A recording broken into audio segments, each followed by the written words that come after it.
Morning students. Today we will start the new chapter. The name of the chapter is lines and angles. Okay? Lines and angles करवाने से पहले हम उसकी introduction करेंगे कि हम इसमें क्या क्या पढ़ेंगे. ओके? सबसे पहले लाइन क्या होती है. जैसे मैंने एक ड्रॉ करा जिसकी जो ब्रेथलेस होती है, जिसकी लेंथ तो होती है, ब्रेथ नहीं होती, उसको क्या बोलते हैं? लाइन बोलते हैं. ओके? तो ये कितनी भी इसकी लेंथ आप ड्रॉ कर सकते हो. ओके?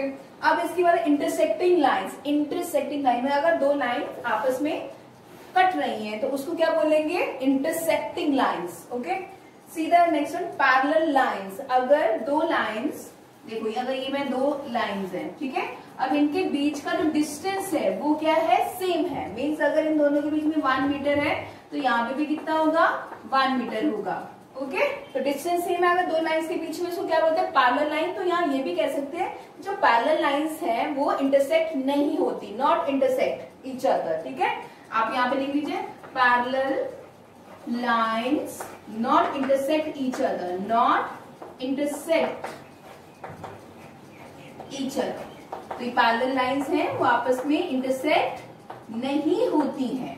ओके?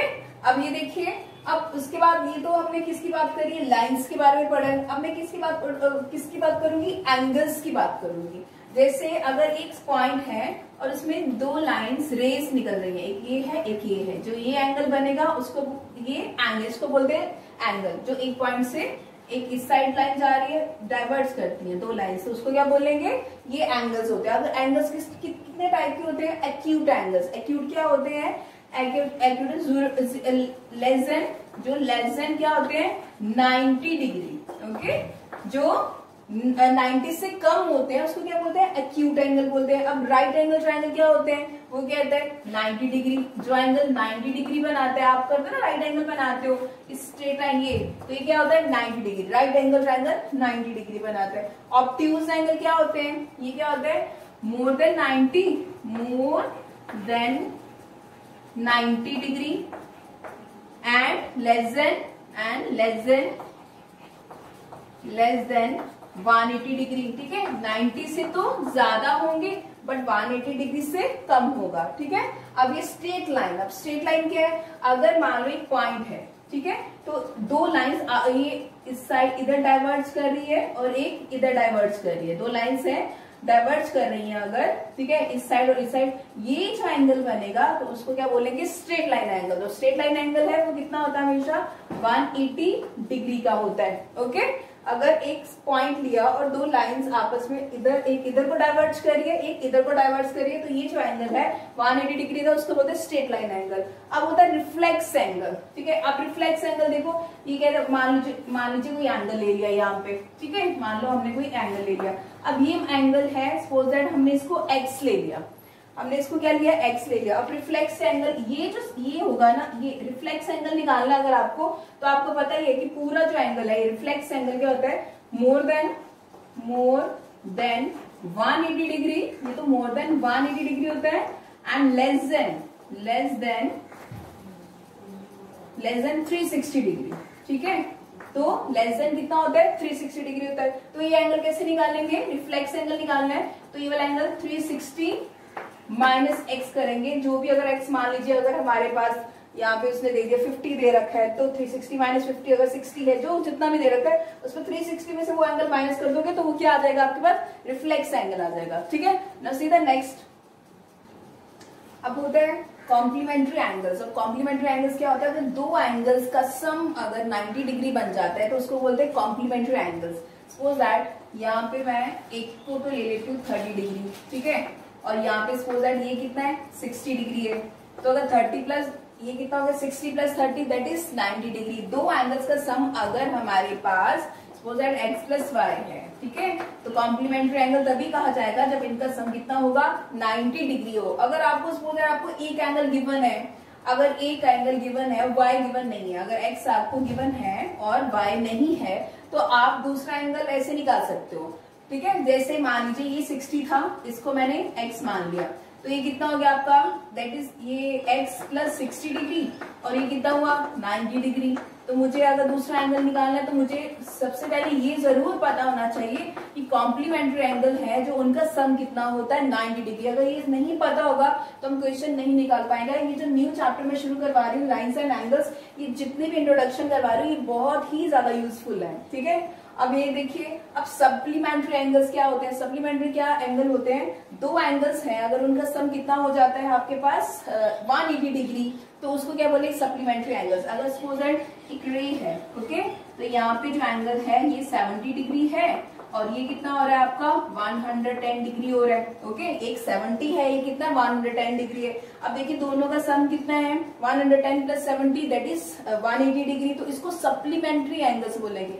सप्लीमेंट्री एंगल्स, इन दो एंगल्स का सम अगर 180 डिग्री हो जाता है तो उसको क्या बोलेंगे सप्लीमेंट्री एंगल्स बोलेंगे, ठीक है। इसमें भी अगर वैसे ही अगर मान लीजिए आपको एक x plus y is equal to 180 degree, मान लीजिए एक वैल्यू आपको गिवन है और दूसरी निकालनी है तो आपको पता होना चाहिए कि सप्लीमेंट्री एंगल्स क्या होता है, तो आप इजीली इससे निकाल सकते हो। अब ये वाला देखिए, इसको लीनियर पेयर भी कहते हैं, ठीक है ना, क्योंकि इनका सम कितना हुआ 180 डिग्री। तो x plus y is equal to 180 degree, ठीक है ना। तो supplementary angle the sum is 180 degree. Adjacent angles क्या होते हैं, देखिए एडजेसेंट एंगल्स कौन से होते हैं। एडजेसेंट एंगल मींस जिसमें कॉमन रे होती है, ठीक है। सपोज दैट मैंने यहाँ पे एक लाइन ड्रॉ, यहाँ पे ये वर्टेक्स से ये ड्रॉ करें, ठीक है।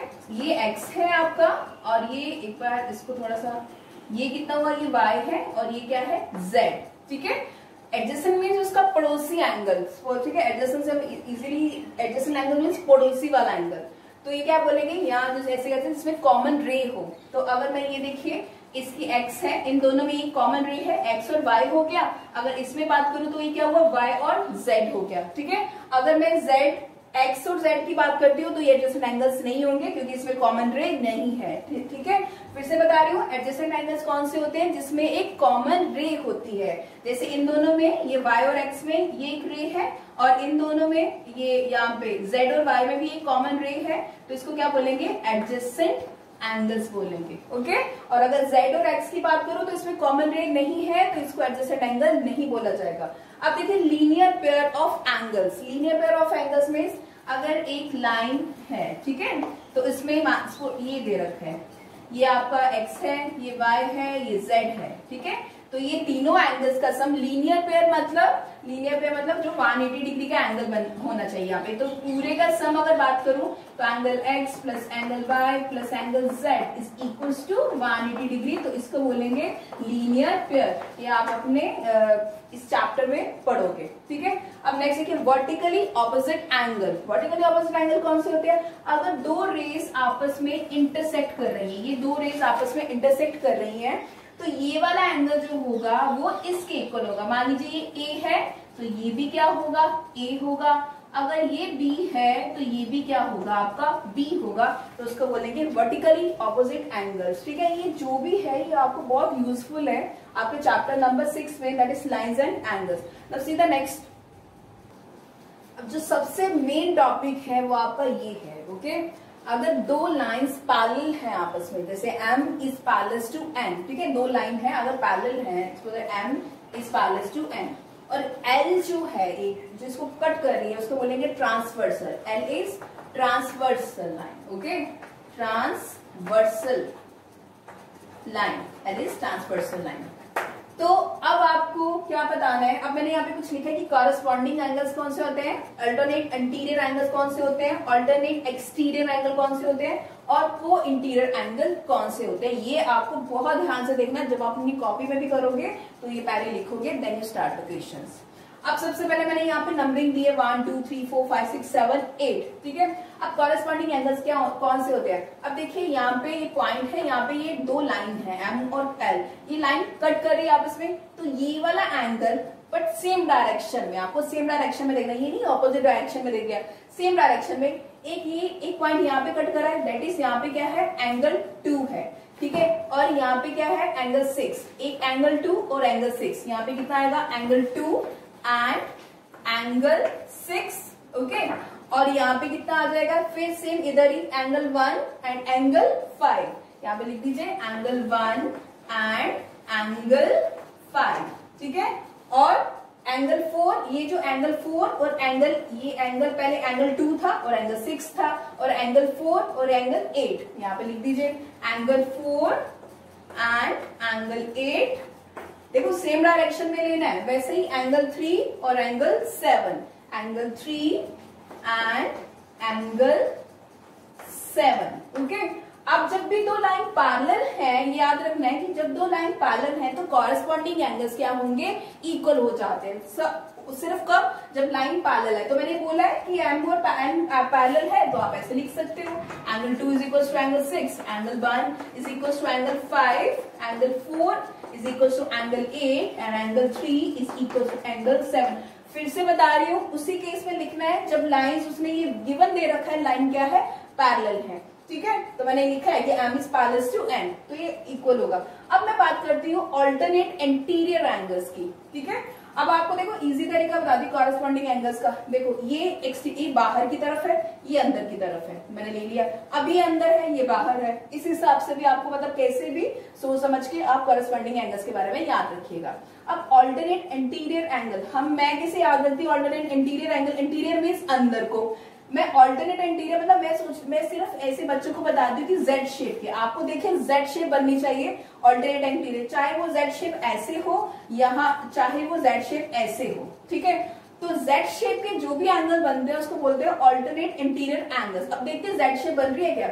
अब यहाँ पे देखिए ये लाइन पैरेलल है तो ये जेड शेप बन रही है, ये और ये, तो ये वाला एंगल और ये देखो यहाँ पे जेड बन रहा है, और यहाँ पे कौन है, एंगल 3 है, और यहाँ पे कौन है, एंगल 6 है।